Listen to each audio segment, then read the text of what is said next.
Everyone remembers Pegasus as freedom. Few people think about the bridle that made him obey. Greetings, gods. You're in Catheoria now, and this shadow belongs to Bellerophon. He won every war anyone ever pointed him at. The tragedy is that almost none of them were his. A city of horses and salt water, Corinth, where the rich kept fountains and the poor kept their distance, and where a young man named Hipponus, not yet Bellerophon, not yet anyone's legend, practiced throwing a blade at nothing in particular, the way young men do when they have more strength than purpose. You know the rest of him by other names. The man who tamed Pegasus, the man who killed the Chimera. If you searched his name before tonight, you searched for a winged horse and a fire-breathing monster, and you found them. They are real, and they are coming. But sit with this first. Every gift in this story arrives the same way, quietly, and from somewhere else. The blade left his hand the way it had 100 times before. This time, a man fell who should not have fallen. No source agrees on who. A brother. Some say Iliad. His own blood. Others say a nobleman named Bellerophon, struck down by accident in a moment of careless practice. The names blur on purpose. What matters is not who died. What matters is what Hipponus became the moment after a man carrying a death he had not intended, in a world that did not care whether he had intended it. This is the first time in the myth that Bellerophon acts completely alone, no signs, no gods, no one's permission asked or given. And the result is a body on the ground and a name he will carry the rest of his life. Bellerophontes, slayer of Belleros.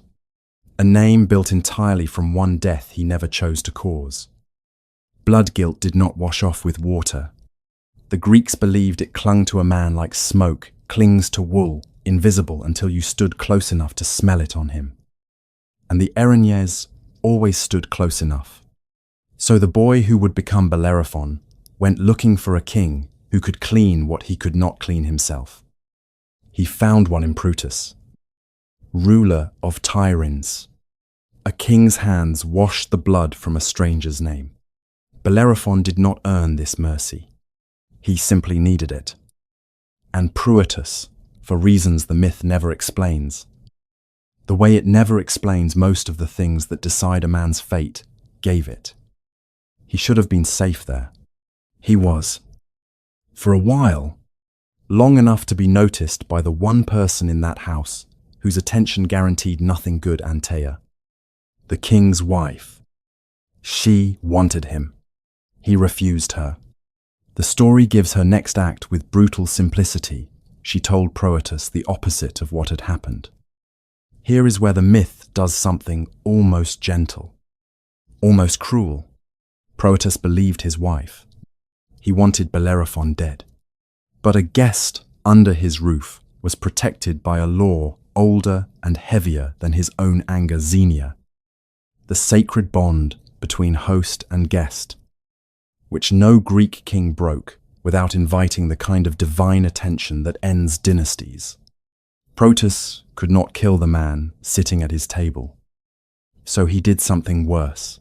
He wrote a letter, a folded tablet, sealed, addressed to his father-in-law, Euripides, king of Lycia.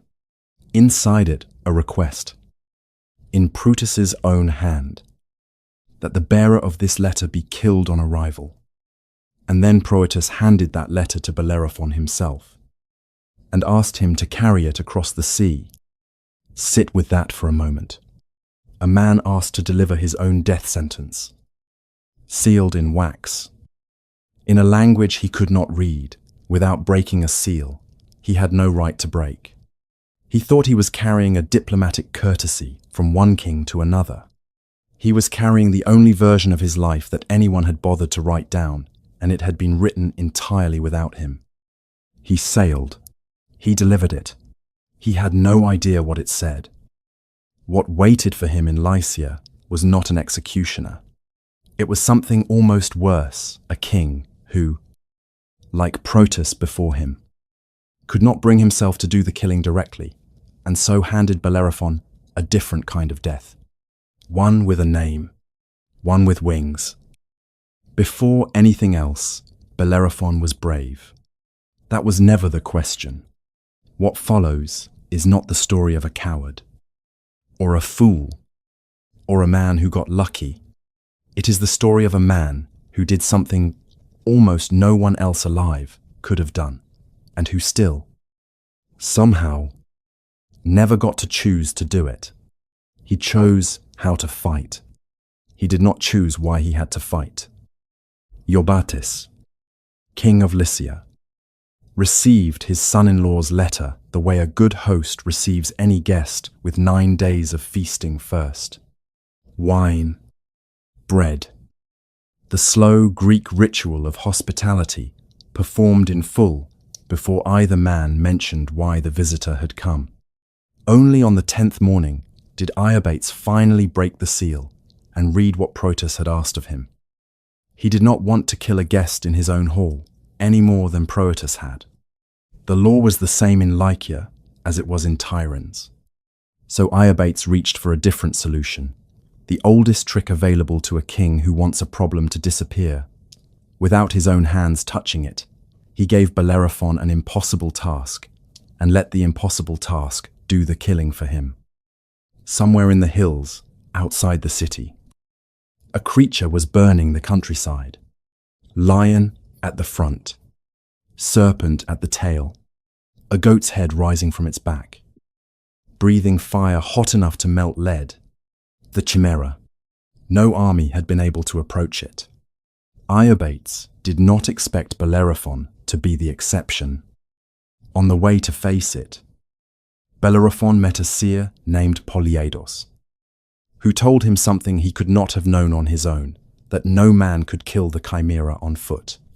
He would need Pegasus, the wild, divine, unbroken horse that drank from a spring near Bellerophon's own home in Corinth. And to tame a horse like that, Polyidos said, a man needed more than rope. He needed a gift from a god. So Bellerophon did as he was told. He slept in the temple of Athena, and he dreamed. In the dream, the goddess set something down beside him without a word of explanation, a bridle, gold, gleaming, made for a horse no mortal hand had ever touched. When Bellerophon woke, it was there, not forged by his hand, not won in single combat, not stolen in some act of mortal defiance against the gods, the way the old stories love their heroes to steal fire, placed beside a sleeping man who opened his eyes and found his future already, decided for him, lying gently in the dust, an arm's length away. He went to the spring. Pegasus came to drink, the way Polyidos said he would.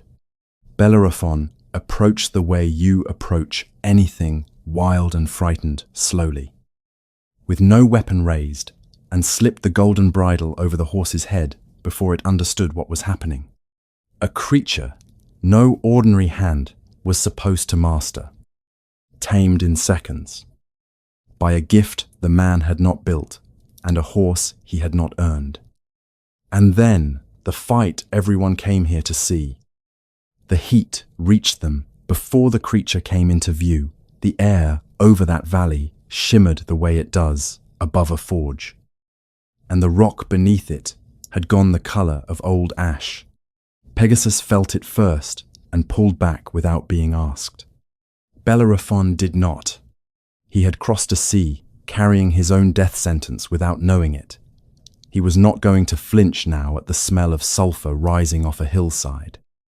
The Chimera announced itself the way fire does sound before shape. A roar that came from 3 throats at once and rolled across the valley floor like something solid. Lion at the front, A second head, a goat's, rising obscenely from the spine where no head should be. A serpent's tail lashing behind it hard enough to crack stone. And the breath not smoke, not heat, but actual flame, rolling out in long gusts that turned the dry grass 30 feet around it into a black, smoking ring. Bellerophon did not charge it. He could not. That breath alone would have cooked him from 30 feet away, armor and all. Instead, he and Pegasus rose, and even at that height, a gust of rising heat caught the horse's wings hard enough to drop them both 10 feet before Pegasus found the air again. No fall this time. Just a reminder that the sky above a monster like that belongs to no one safely. Bellerophon steadied him, climbed, higher still, until the shimmering heat below looked almost beautiful, until the creature's roar sounded smaller than it was. Swallowed by distance and wind, he circled once, twice, the way a hunter studies an animal before he moves, watching where it turned, where it favored one head's attention over the others, and only then did he loose his arrows. Again and again, from a height nothing tethered to the ground could ever reach to answer. This is the moment the myth survives for. A man on a horse he had not tamed alone. Using a weapon at a range no living thing on the ground could close. Killing something an entire kingdom had agreed was unkillable. Even Bellerophon, telling it later, did not claim the credit you might expect. He said he won the fight, trusting in the signs of the gods, his own words. Not a narrator's interpretation. A man who has just done the impossible, describing himself as someone who was simply following instructions correctly. He flew home. The kingdom celebrated. And somewhere in the telling and retelling of that victory at the feast, in the songs, in every version of the story that would survive him by 3,000 years, the version that got remembered was never quite about him. It was about the horse, the bridle, the dream, the signs from heaven. Bellerophon killed the Chimera. And the story that outlived him gave the credit to almost everyone except the man holding the bow. If Pegasus has become our image of freedom, why does this story begin with the one object built specifically to steer him? Euripides was not finished with him. A king who sends one impossible task and watches it fail to kill his unwanted guest does not usually stop at one. 3 more trials cut quickly into the memory of that kingdom. The Solymi, first a mountain people who had never lost their own ground to an invader. Until an arrow found them from an angle, no army had attacked from before, because no army before this one had arrived on wings. Then the Amazons, whose name alone had ended. Campaigns before the first spear was thrown broken the same way. From above, where their horses could not follow and their archers could not match his height, and when even that failed to end him. A final ambush, Lycia's best soldiers, hidden along the road home in the dark, waiting for a man who was not supposed to survive long enough to notice them. He noticed them. Bellerophon walked away from all 3. The men sent to kill him did not. By the 4th failure, Euripides understood what his letter from Protus had refused to say outright. This was not a man you could spend to death. This was the offspring of a god. So the king did what kings do when they run out of ways to remove a problem. He made the problem family. Euripides gave Bellerophon his daughter, Philonou. In marriage, he gave him half the kingdom, its best farmland, a permanent seat at the table that had once plotted his death. The boy who arrived carrying his own death sentence in a sealed letter left that same hall as a prince of Lycia. It looked exactly like victory. It was meant to No ancient poet calls this a punishment, and neither will this one. A kingdom, a wife, children, Isander, Hippolochus, Laudameia, a household full of names that would themselves go on to matter in stories not yet told. By every measure, a Greek audience would recognize Bellerophon had won completely. But look at how it arrived. The kingdom did not open because Bellerophon claimed it. It opened because Iobates decided to allow it, the same king, making the same kind of decision he had been making since the letter first reached his hands. Only now, the decision ran in Bellerophon's favor instead of against him. The doors opened. The farmland was named. The marriage was arranged. The seat at the table was pulled back for him. Nothing. Looked like a chain. And that was exactly why no one ever called it one. No poet recorded the quiet years that followed. But every reward leaves a room. The poem never enters. A feast, like 100 feasts before it.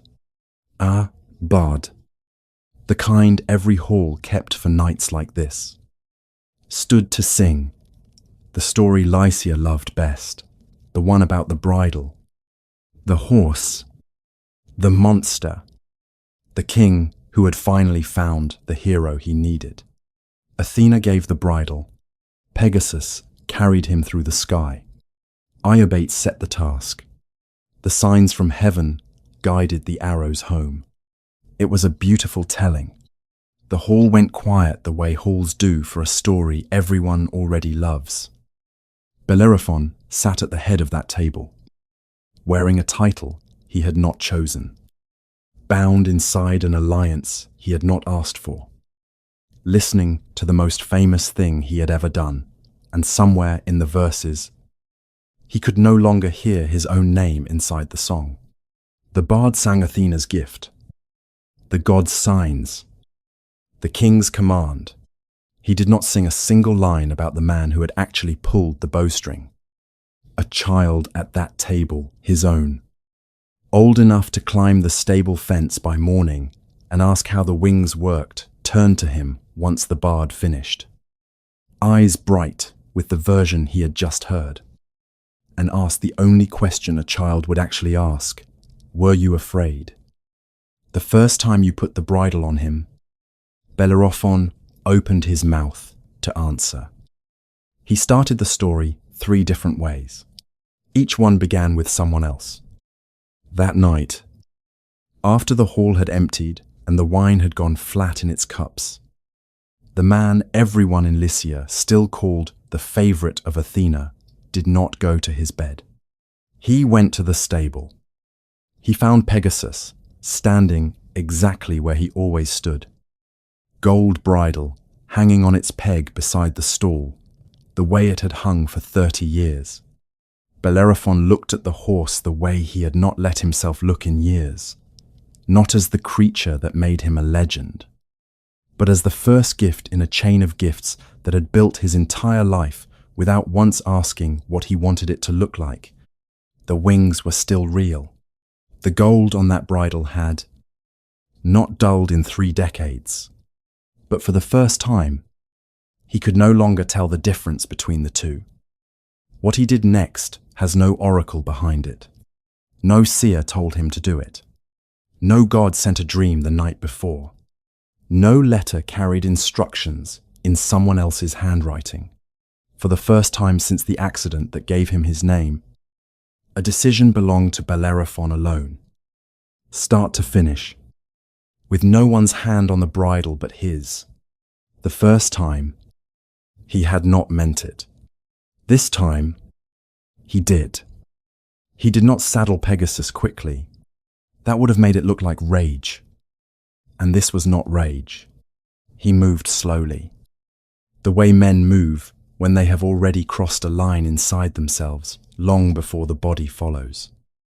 He climbed onto Pegasus, and he flew, not toward a monster someone else had named, not toward a battle someone else had chosen, but straight up, toward Olympus, where no mortal had ever been invited and none was meant to arrive uninvited.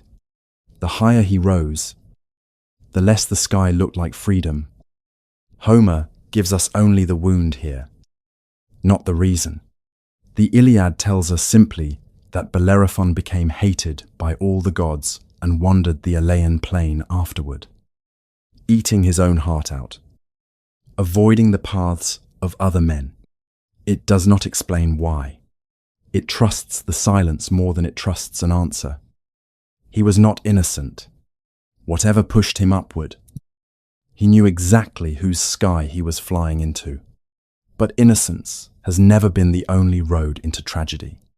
To rise toward Olympus was still a violation, and the violation mattered precisely because, for once, no one had ordered him to commit it. Zeus sent a gadfly, a single insect, small enough to miss if you were not looking for it, landed on Pegasus mid-flight and bit down. The horse bucked, the bridle the same bridle that had once arrived as a gift, gentle, golden, placed beside a sleeping man who had done nothing to deserve it, could not hold a horse in sudden pain at that height. Bellerophon fell. The myth does not need you to watch him fall to understand what it cost him. What survives in the dust below is simpler, and worse, a golden bridle, the one object that had decided where he was allowed to go for his entire adult life. Lying in the dirt beside a man it could no longer steer. Different tellings give him a different ending here. Blinded by the fall in one version, lamed in another, simply broken in a third. The details left as unclear as everything else about this final chapter. A fragment from a lost play, surviving only in pieces centuries after Homer, imagines him not merely proud, but furious enough to question whether the gods had any right to judge him at all. That is not Homer's explanation. It is a wound. Someone else tried to name long after the silence had already done its damage. They agree on exactly one thing this time. No one came looking for him. No king sent a letter. No god sent a dream. No seer offered directions. The same silence that had surrounded every gift now surrounded its absence completely. He spent what remained of his life on the Aleian plain, a name that, in the oldest readings, simply means wandering, hated by the gods who had once guided his arrows, avoided by the people who had once raised cups in his name, eating his own heart out. Homer says, in a phrase that has outlived every kingdom Bellerophon ever ruled, calling that pride is not wrong. It is incomplete. The fall did not redeem him. It did not make him free in any simple way. It did not save him. And nothing about what it cost him should sound like something worth wanting. It only made one fact impossible to keep denying for the first time in his entire life. The choice that destroyed him was unmistakably his own. On the Aleian plain, no one came looking for the man who had once killed the unkillable. But at Troy, 2 generations later, his name still had a use. A Lycian soldier named Glaucus, his own grandson, stood across from a Greek warrior on the battlefield, close enough to kill or be killed. And instead of raising his spear, he told a story. Your grandfather hosted my grandfather. He said, we are bound by that, not by this war.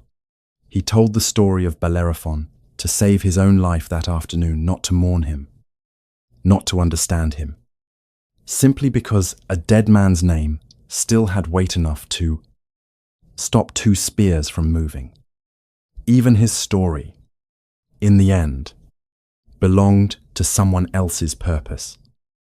If even your story can belong to someone else, what part of your life was ever truly yours?